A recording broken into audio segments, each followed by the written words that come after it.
নমস্কার বন্ধুরা, কেমন আছো সবাই? আমি জয়ন্তী। আজ আমি তোমাদের সাথে শেয়ার করছি নলেন গুড়ের সন্দেশ।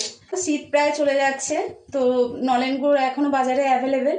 তো তোমরাও একবার নলেন গুড়ের এই সন্দেশটা অবশ্যই বানিয়ে দেখো, খুব খেতে ভালো হয়। ঘরের বানানো জিনিসের টেস্টই আলাদা। তো এই নলেন গুড়ের সন্দেশ বানানোর জন্য প্রথমে আমি দুধ নিয়ে নিয়েছি। এখানে 1 লিটার মতো দুধ আছে, যেটা আমি গ্যাসের মধ্যে বসিয়ে দিয়েছি। তো এই দুধটার প্রথমে আমি ছানা কেটে নেব।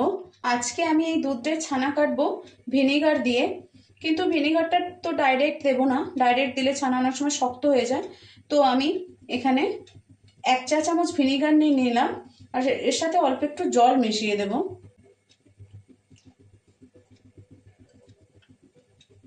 দুধটা আমার এখানে ফুটতে লেগেছে। এবার ভিনিগার মেশানো জলটা আমি আস্তে আস্তে দিয়ে একটু এই খুন্তিটার সাহায্যে ঘোরাতে থাকবো, ছানাটা যাতে কেটে যায়। ভিনিগারটা দিয়ে কাটলাম ছানা কাটা পাউডার, বা লেবুর রস দিয়েও ছানাটা কাটা যেতে পারে। তো আমি গ্যাসটা অফ করে দিয়েছি। এবার এই ছানাটা আমি একটা ছাঁকনির মধ্যে ঢেলে দিয়ে জলটা থেকে আলাদা করে নেব।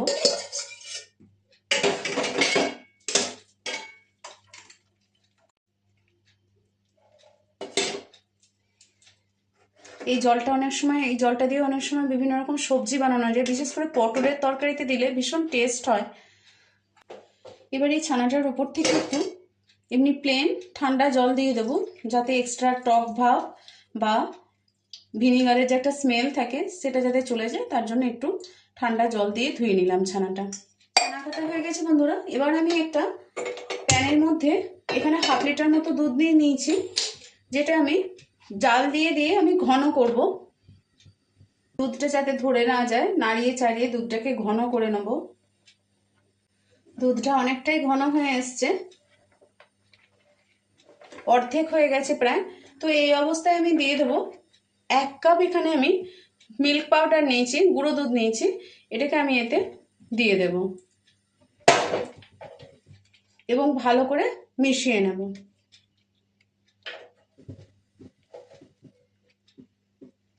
দুধটা অনেকটাই ঘন হয়ে গেছে, একদম ঠিক হয়ে গেছে। ঠিক এই অবস্থায় আমি ছানাটা মিশিয়ে দেবো।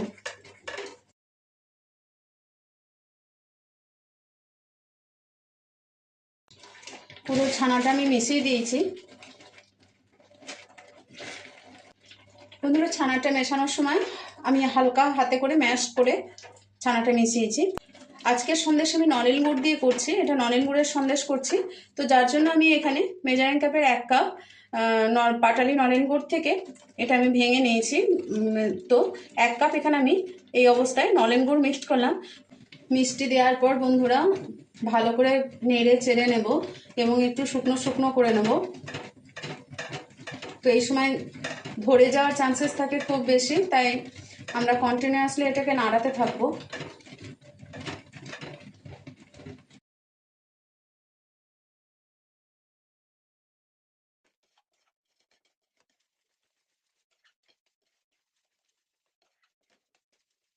আর সেটাই নেড়ে চেড়ে নেব এবং পাকটা ঠিক করে দেবো। বন্ধুরা, তোমাদেরকে আমি দেখিয়ে দেবো কখন নামাতে হবে।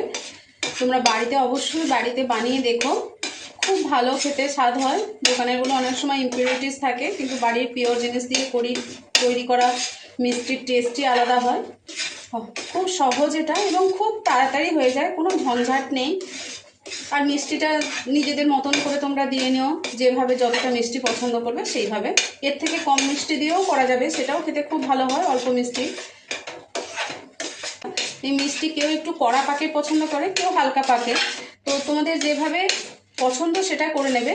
তো আমি বলে দিচ্ছি, দেখো এবার মিষ্টিটাকে তো বাইন্ডিংও হতে হবে, সেই হিসাবে খুব নরম অবস্থায় নামালে সেই বাইন্ডিংয়ে প্রবলেম হয়। তো এই দেখো বন্ধুরা, যখন এই কড়াইয়ের তলা থেকে, কড়াই বা প্যান যাই বা বলো, তো এর তলা থেকে যখন হচ্ছে যে দেখো সাইড থেকে ছাড়া ছাড়া একটা ভাব আসবে, আর কড়াইয়ের তলা থেকেও এ দেখো ছাড়া ছাড়া একটা ভাব আসছে, সেই সময় বুঝবে যে হ্যাঁ মিষ্টিটা বাইন্ডিং হবে। এবার যদি আমি সেট করতে দিই, তো সেই হিসাবে যদি নরম নরম একটু পছন্দ হয় তাহলে তখনই নামিয়ে নেবে। এই দেখো সাইড থেকে আমার ছাড়া ছাড়া, এই দেখো ছাড়া ছাড়া ভাব আসছে। তো এইভাবে বুঝে নামিয়ে নেবে। আর যদি একটুখানি বেশ কড়া পাকে বেশি পছন্দ হয় বা অনেক দিন ধরে মিষ্টিটা হয়তো একটু রাখবে, সেই হিসাবে একটু কড়া পাকের করা যেতে পারে। তখন আর একটু কিছুক্ষণ 2-1 মিনিট গ্যাসে আর একটু নেড়ে চেড়ে নিলে তখন একটু কড়া পাকের হয়ে যাবে। দেখো আমি মিষ্টিটাকে একটু রাখবো বেশি দিন ধরে, সেই জন্য আমি একটু অপেক্ষাকৃত কড়া পাকি করলাম। একটু আগে নামালেও হতো। হয়ে গেছে বন্ধুরা আমার নলেন গুড়ের সন্দেশ রেডি। এরপর আমি ট্রে রেডি করে সেট করতে দেব। আমি গ্যাস অফ করলাম, গ্যাস অফ করে দিয়েছি। বন্ধুরা একটা খুব ইম্পর্টেন্ট কথা, গ্যাস অফ করার পরে আমরা একটুখানি নাড়িয়ে চাড়িয়ে নেবো মিষ্টিটাকে একটু নাড়িয়ে হালকা একটুখানি ঠান্ডা, বেশি ঠান্ডা না কিন্তু একটু ঠান্ডা করে নেবো, একটু নাড়িয়ে নেবো, একদম এইভাবে ছেড়ে দেবো না মিষ্টিটাকে। তো গ্যাস অফ করার পরে 2-1 মিনিট একটু নাড়িয়ে নেব, তারপরে সেট করতে দেবো। তো আমি এখন এই নাড়িয়ে নিচ্ছি, এটাকে কিছুক্ষণ নাড়িয়ে নিয়েছি। এরপর একটা আমি ট্রে নিয়েছি, কিন্তু ট্রে নিতে হবে এমন কোনো ব্যাপার নয়, যে কোনো প্লেটে এটা সেট করা যেতে পারে। এরপর আমি এর মধ্যে একটু ঘি ব্রাশ করে দিচ্ছি।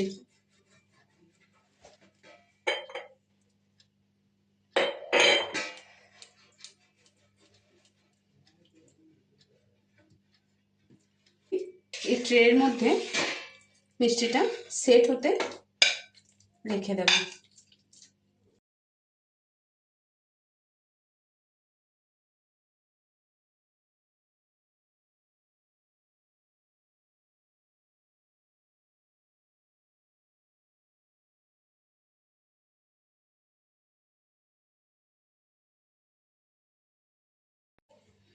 ট্রের মধ্যে আমি সেট করে নিয়েছি। এরপর পছন্দ মতো কিছু ড্রাই ফ্রুটস এর উপরে আমি স্প্রেড করে দেবো ডেকোরেশনের জন্য।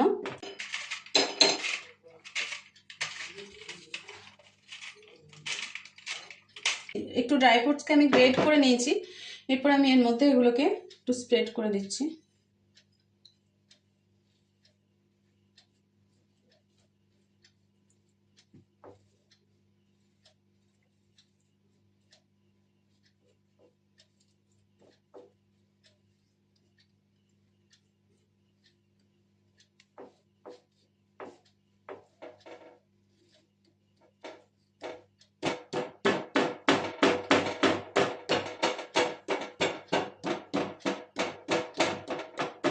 সন্দেশটা এখন ঠান্ডা হয়ে গেছে বন্ধুরা, চলো আমি পিস পিস করে নিই।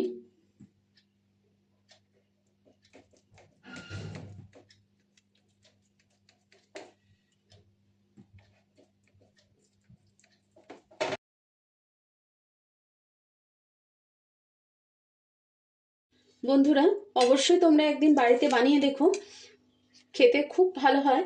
আর তোমরা যদি বাড়িতে বানিয়ে একবার খাও তাহলে তোমাদের তখন আর দোকান থেকে খেতে ইচ্ছা করবে না কিনে। খুবই টেস্টফুল এবং খুব তাড়াতাড়ি হয়ে যায়, আর কোনো ঝঞ্ঝাটও নেই।